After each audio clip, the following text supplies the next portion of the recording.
রাখা, সুন্নাত তরিকার মোতাবেক জীবনযাপন বসর করা, চলাফেরা সুন্নাত তরিকায় হবে, খাওয়াটা সুন্নাত তরিকায় হবে, চলাফেরা লেবাসটা সুন্নাত তরিকায় হবে। পুরোপুরি ভাবে যখন আপনি পুরাকে কমপ্লিট রাখবেন তখন আপনার দেখবেন প্রত্যেকটা জিনিসে আপনার কাজ হচ্ছে।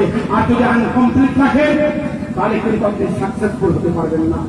দুনিয়া হয়তো চলে যাবে, 4 দিনের জিন্দেগি, যত বড় আমির হোক আর গরিব হোক সকলকে একদিন এই পৃথিবীকে আলবেদা বলে বিদায় নিতে হবে।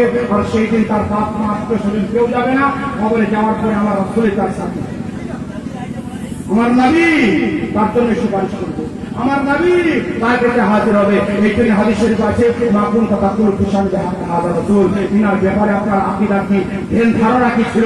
আপনি যেমন বলতেন দুনিয়াতে সেরকমই বলবেন, জিনারা যেমন ভাবে মানতেন সেরকম মানবেন। এই জন্য প্রিয় হাজিরিন, আমি আর বক্তব্যকে লম্বা না করে এখানে আমি সমাপ্ত ঘোষণা করছি। ভাষার মধ্যে বলার মধ্যে যদি হয়ে থাকে